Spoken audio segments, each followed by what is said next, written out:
ये क्वेश्चन में क्या दिया, two particles 1 and 2 move with constant velocities v1 and v2 at the initial moment their radius vectors are equal to r1 and r2, how much these four vectors be interrelated for the particles to collide। मतलब कुछ दो particles कुछ position पे कुछ velocity से कहीं जा रहे हैं और उन दोनों को हमें टकराना है, मतलब एक दूसरे से भिड़ाना है, तो उसके लिए कंडीशन क्या होगी।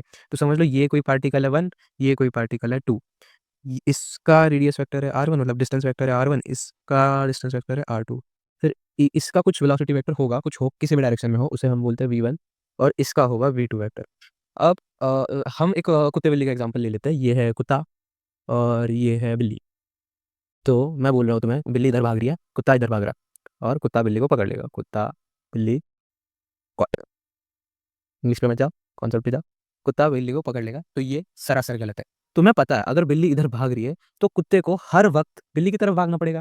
मतलब बिल्ली इधर भाग रही है तो तुम लोग बोलोगे कि हम ऐसे चले जाते हैं फिर बिल्ली को जल्दी पकड़ लेंगे, ये कॉन्सेप्ट नहीं है हमारा। बिल्ली फिर ऐसे भाग जाएगी, तुम कुत्ते को तुम इधर भगाओगे तो बिल्ली ने टर्न ले लिया, बिल्ली अब इधर भागने लगी, तो फिर कुत्ते को भी टर्न लेना पड़ेगा ना। किस तरफ लेना पड़ेगा? बिल्ली जिस तरफ जा रही है। तो मतलब हम क्या बोल सकते हैं, बिल्ली जिस तरफ है उस तरफ हर वक्त कुत्ते को भागना पड़ेगा। ये समझ समझ रहा है तुम लोगों को? यही कॉन्सेप्ट है इस चीज का। बिल्ली जहां भी है उस तरफ कुत्ता भागेगा। मतलब इन दोनों का जो वी रिलेटिव आएगा, इसका कुछ आएगा स्पीड, इसका कुछ आएगा स्पीड, ये अलोंग लाइन जॉइनिंग होना चाहिए। मतलब v1 vector minus v2 vector का कैप, ये कुछ एक वेक्टर आएगा, इसका कैप जो आएगा ये इन दोनों के लाइन जॉइन, मतलब अलोंग द लाइन जॉइनिंग होना चाहिए। इन दोनों का जो ये लाइन जॉइनिंग है, इन दोनों को जो लाइन जॉइन कर रही है, 4 बार हाईलाइट कर रहा हूँ, इस लाइन के अलोंग होना चाहिए। तो इस लाइन का डायरेक्शन क्या होगा, r1 vector minus r2 vector का कैप, और ये डायरेक्शंस सेम आनी चाहिए।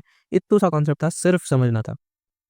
सिर्फ ये कुत्ता बिल्ली को लेके समझोगे ना ऐसे रिलेटिव वाले क्वेश्चंस, तो आसानी से हो जाएंगे। कुत्ता बिल्ली को समझो, फिर ये समझ आ जाएगा कि वेलोसिटी लाइन जॉइनिंग देम के अलॉन्ग होनी चाहिए। यही कॉन्सेप्ट है, समझ आ गया।